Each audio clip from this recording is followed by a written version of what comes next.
Welcome to our fourth tutorial video in our Scratch series.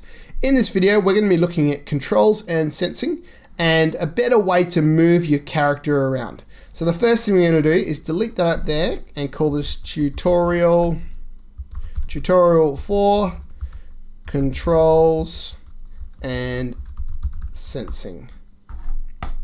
Okay, and then I'm going to hit save now just to make sure that saves. Now the first thing we want to do is just get a little when flag is clicked and put it up here. Now everything in events is used to trigger when something happens.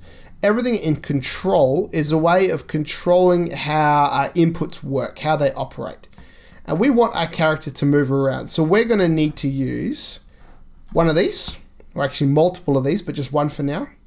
We're also going to need to use something from sensing. So this control controls how the data is put in. For example, if you push left, something happens. Sensing detects when something has been pushed. And the main one we're going to be using from sensing today is key space pressed. So we're going to drag that there as well. And the last one we'll need is forever. So we're going to put all these together like this. We put that one in there, we put that one in there, and we put that one in there. So what we're saying is we're forever going to detect for when the key space is pushed. Now nothing's actually happening there. If you push play, nothing really happens. And that's because we haven't put a command in yet. But it is checking to see when the space is pushed. And if I push it, obviously nothing happens. But it thinks, maybe we should try and do whatever's in here, which is nothing. So we're going to put something in there. So I'm going to stop that. If I put just the move in there and hit the flag, see, he doesn't move, but if I push space, he moves. And because it keeps checking, has space been pushed? And I can also hold space down and he moves a bit smoother, which is great for making a game look, a little bit more professional. Now we want to do more than just use the move, so we're going to delete that out. We're going to do one of these for each key.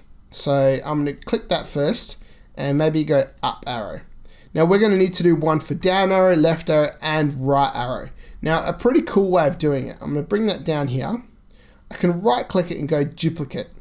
And you'll see it adds an extra one on the bottom. I'm going to click it and drop it there. And then I'm going to duplicate that and drop it there. And then bring that back in there. So now I've got lots of up arrows all the way down. I'll change this one to a down arrow, this one to a left arrow, and this one to a right arrow.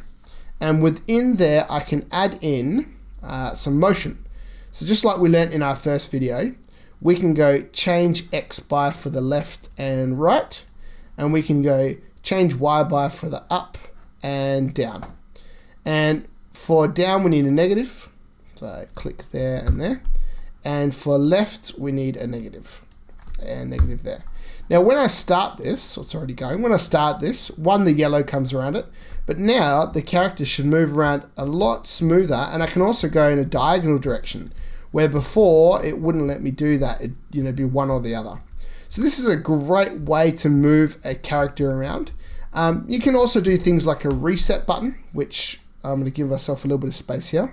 Go back to the flag, drag it in, controls, forever, if, and then sensing, key, if are pressed, and then we'll make it go, let's make a reset by doing, we'll say, go to that position he's currently in, -150, -10. We'll also go to looks, and we'll go clear graphical effects. Okay, so now if I move him around and I go, okay, I want to put him back to the start, I can push R, boom, and he goes back. And let's say we add in here some changing colors. Maybe let's do another one. Let's say, once again here, and we'll do a forever, if, and maybe just space for that one. So when the space key is pushed, change color. So you can see if I start it now and push the space key, he changes color. I move him around, change color. Then I push R, it resets him back to the start. So here you've got 3 different things happening. One moving your character around, one resetting everything, and one changing some colors. Now you can play around with this. Maybe chuck in, some whirls. You can move your character around. You can have him whirling. You could even, instead of doing, let me reset that. Instead of doing a whirl, you might want to play with how big the character is. Where's the size? Here it is. So now every time you push space, he gets bigger. You then push the flag, or R, sorry, and, well, he doesn't reset. We need to actually put that in. Let's drag that over there. Now he'll reset. So there's something else you can play with in there too. So have a bit of an experiment with that. Make your character do different things. It's fun to play with the size of the character and also changing the graphical effects. So for instance, mosaic, if I push space now, you can see lots of things happen there. We'll reset it. But play around with that, see what you can come up with. Once you're done, make sure the project saves. And once again, make sure that under here, you've got tutorial, I put tutorial 4.